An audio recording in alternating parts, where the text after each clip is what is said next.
The Dallas Renegades are 1-1, but the way they got there, to me, is really, really interesting.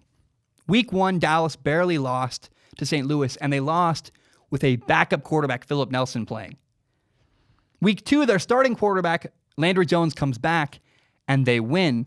But even more interesting is that Landry Jones actually played terrible.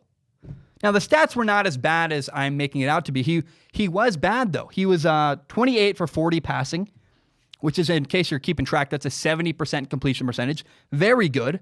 He had 305 yards, 1 touchdown, but 2 interceptions. But I got to say, I'm so excited for the future of this Dallas team. Landry Jones left so much on the table on Sunday in their game. He missed some key throws. He threw a lot of, some bad interceptions. He threw a lot of bad passes that weren't accurate, period. And the key is that Dallas still won the game. It says 2 things. Number 1, it says that Dallas is an all-around really good football team. They won week 1, they almost won week 1 with a backup quarterback. They won week 2 with bad quarterback play. It says, hey, our defense is good. We run the ball. We are a good football team, period. But number 2, it says that when Landry Jones cleans things up and plays even better, he's going to be scary. This team is going to be terrifying to play against. Now, it's really important. Dallas runs the air raid system.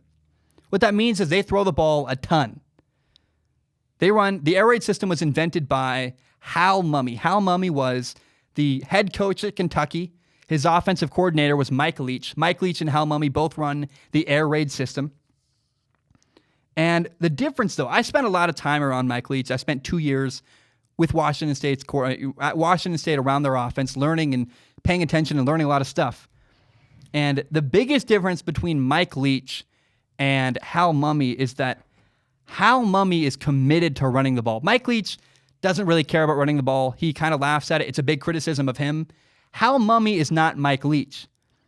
Dallas ran the ball 14 times with Cameron Artis-Payne for 99 yards and 2 touchdowns. They also ran the ball 6 times with Lance Dunbar for 42 yards.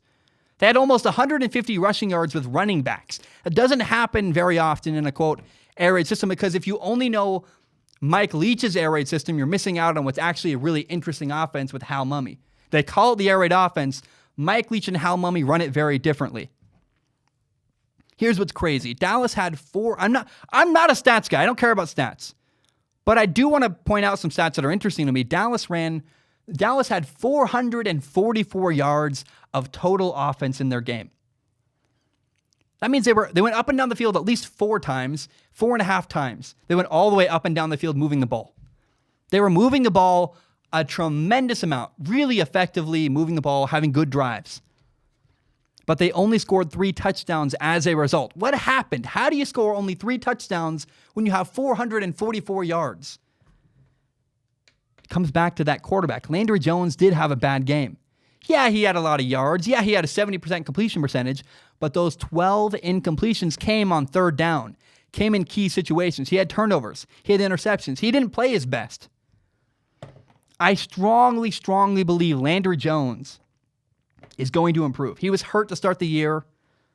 He's really only had 3 practices all season. He's going to get better as the year goes on. I have tremendous patience for Landry Jones. And I gotta say, watching Landry Jones, even with the mistakes, it was like he was made to run this offense. It's so much fun. There's really big stuff ahead for the Dallas Renegades. I'm telling you, the arm talent Landry Jones had really opened up their offense from week 1 to 2. Week 2, they're a different football team with an even better quarterback who didn't even play great.